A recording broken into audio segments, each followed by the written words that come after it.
Segundo argumento é, pastor, Jesus disse aos discípulos que eles precisavam ser batizados com o Espírito Santo.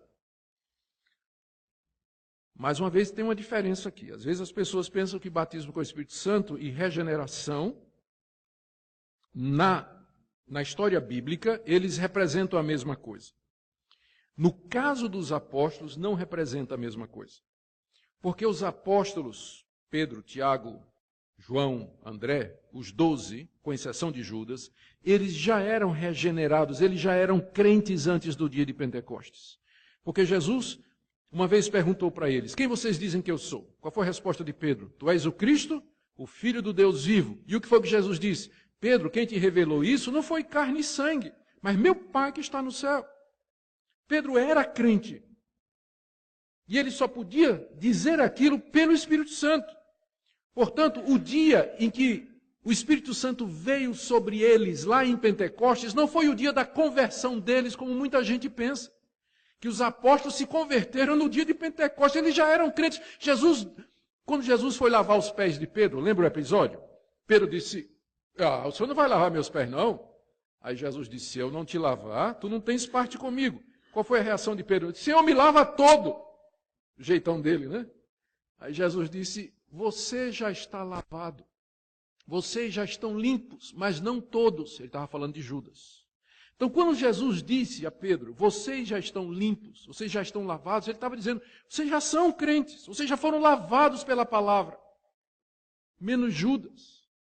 Então, os discípulos já eram crentes, eles já tinham o Espírito Santo. O que aconteceu no dia de Pentecostes, o batismo com o Espírito Santo, foi que o Espírito veio para capacitá-los. Jesus disse, vocês receberão poder. Jesus não disse, vocês serão regenerados.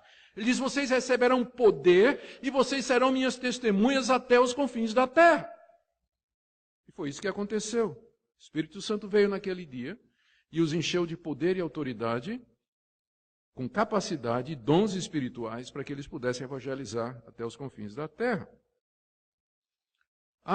Terceira objeção. Mas Jesus disse, e eu vou ler aqui, João 14, 16 a 17, Jesus disse, eu rogarei ao Pai, e Ele vos dará outro Consolador, a fim de que esteja para sempre convosco. O Espírito da verdade, que o mundo não pode receber, porque não vê nem o conhece. Vós os conheceis, porque Ele habita convosco e estará em vós. Aí, está vendo, pastor? Está dizendo que o Espírito Santo vai estar. É sinal de que não estava.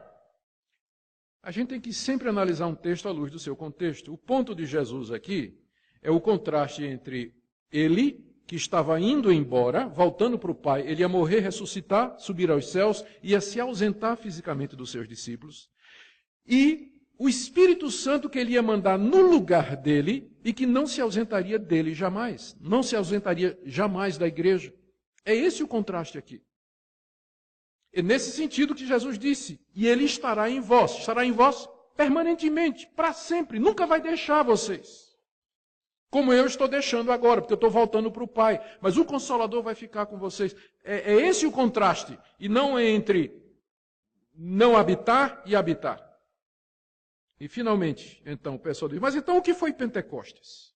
Se não tem diferença, o que é que Pentecostes representa? Pentecostes representa a vinda oficial do Espírito Santo para essa nova fase da igreja, a fase que nós chamamos de cristã, em que a igreja sai da nação de Israel e vai para o mundo todo e precisa de poder, autoridade, dons e capacidades para pregar o evangelho a todo mundo. É isso que aconteceu. Eles receberam poder naquele dia. É isso que a plenitude do Espírito, o batismo do Espírito, no contexto de Atos, significa.